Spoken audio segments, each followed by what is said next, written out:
नमस्कार साथियों, मैं पंडित दिनेश कुमार दुबे शास्त्रीय अनुभूत चैनल के माध्यम से आज एक बार फिर आप लोगों के साथ। आज मैं आप लोगों को सामुद्रिक शास्त्र के बारे में बताऊंगा। सामुद्रिक शास्त्र एक ऐसा शास्त्र है जिसे बहुत ही कठिनता से समझा जा सकता है, बल्कि यह कहिए कि बहुत जल्दी समझ में न आने वाला शास्त्र है।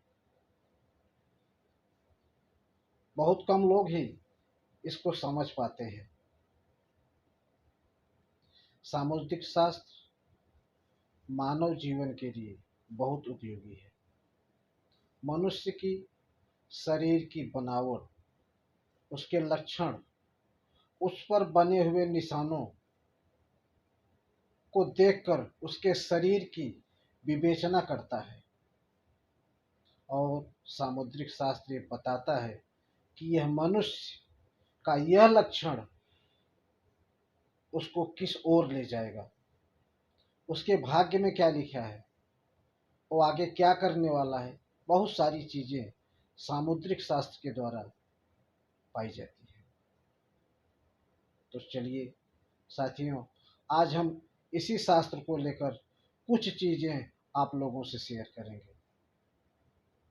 जैसे कोई महिला है, उसकी कनिष्ठिका उंगली, सबसे छोटी उंगली अगर जमीन को टच नहीं करती है, कनिष्ठिका मतलब पैर की कनिष्ठिका उंगली अगर जमीन को टच नहीं करती है तो उसका परिणाम क्या होता है, उसका स्वभाव कैसा होता है, उसके बारे में जानिए। महिला के दांतों में गैप है तो आप जान सकते हैं कि वह महिला कैसी होगी। तमाम सारी चीज़ें हैं जो सामुद्रिक शास्त्र के द्वारा जानी जा सकती है। तिल है, यदि किसी के छाती के बीच में तिल है तो उसका क्या प्रभाव होता है। साथियों, यदि पुरुष के छाती के बीचों बीच काले रंग का अगर तिल है तो वह पुरुष बहुत ही सरल एवं ईमानदार प्रवृत्ति का होता है, बहुत ही सीधा व्यक्ति होता है, किसी के साथ किसी प्रकार का कोई छल कपट नहीं करता है और इसी की वजह से उसके सारे बिगड़े कार्य बनते चले जाते हैं, समाज में बहुत प्रतिष्ठित होता है। और यदि वही तिल किसी महिला के छाती के बीचों बीच है तो वह महिला सजने संवरने में बहुत ही माहिर होती है। उसका सजना संवरना बहुत ही उसको अच्छा लगता है और उसके अंदर कोई न कोई कला होती है और उस कला के माध्यम से वह समाज में हर जगह काफ़ी ख्याति प्राप्त करती है, काफ़ी प्रतिष्ठित होती है, पैसा मिलता है और भी चीज़ें हैं।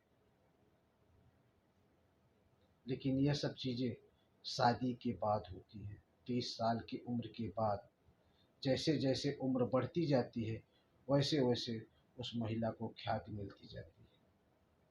उसका पति उसको बहुत प्यार करता है और इस काम में, उसके हर काम में उसका साथ देता है। यह सबसे बड़ी बात होती है।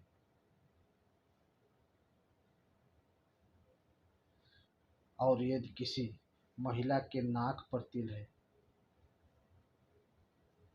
वह महिला बहुत ही सीधे और सरल स्वभाव की होती है, लेकिन उसके अंदर एक कमी होती है, वह बहुत जल्दी क्रुद्ध हो जाती है। लेकिन वह महिला अपने गुणों के आधार पर समाज में काफ़ी सम्मानित होती है, हर क्षेत्र में उसका नाम होता है। बस केवल एक ही कमी है कि ऐसी महिलाएं जल्दी क्रोधित हो जाती हैं, इनको हंसी मजाक करना ज़्यादा पसंद होता है। साथियों, अगर किसी महिला के दांतों में गैप है, वह महिला बहुत ही भाग्यशाली होती है। लेकिन यह गैप सिर्फ सामने के 2 दांतों में होना चाहिए। अगर यही गैप हर दांतों के बीच में गैप है तो वह अच्छा नहीं होता है। लेकिन ये लोग बड़े ही जो है स्वाभिमानी होते हैं और अपने फायदे के लिए दूसरे का नुकसान हो रहा है कि नहीं हो रहा है उसका ध्यान नहीं देते हैं। सिर्फ इनको अपना फायदा नजर आता है, इसलिए लोग इनसे दोस्ती करने से डरते हैं, या समझिए कि दोस्ती नहीं करना चाहते हैं। और अंत में एक सबसे बड़ी बात बताऊंगा कि मान लीजिए किसी महिला का पैर की सबसे छोटी उंगली अगर जमीन को स्पर्श नहीं करती है तो वह महिला अपने जीवन में बहुत ही कष्ट भोगती है। कहने का तात्पर्य है कि कनिष्ठिका उंगली को जमीन में जरूर टच करना चाहिए। अगर टच नहीं हो रहा है, जमीन का स्पर्श नहीं मिल रहा है, तो वह महिला अपने जीवन में तमाम प्रकार से दुख की भागी होती है, तकलीफ उठाती है।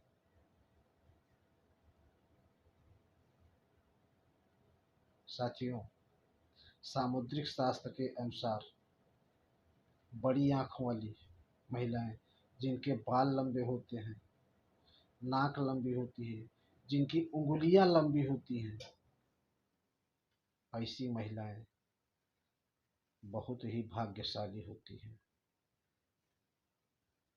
और समाज में इनकी बड़ी मान प्रतिष्ठा होती है। पिता के मुख, जिस महिला का मुख जो है उसके पिता के ऊपर गया है, ऐसी महिलाएं बहुत ही स्वावलंबी होती हैं। एक किसी प्रकार का कष्ट स्वयं भोग लेंगी लेकिन दूसरे को कष्ट नहीं देती हैं। इनकी वाणी में बहुत ही सरलता, बहुत ही मिठास होती है। ये किसी के साथ किसी प्रकार का कोई छल कपट नहीं करती हैं। साथियों, ये रही आज की बातें सामुद्रिक शास्त्र के बारे में। आपको कैसी लगी आप कमेंट करके ज़रूर बताइए और हो सके तो हमारे इस चैनल को सब्सक्राइब कर दीजिए। धन्यवाद।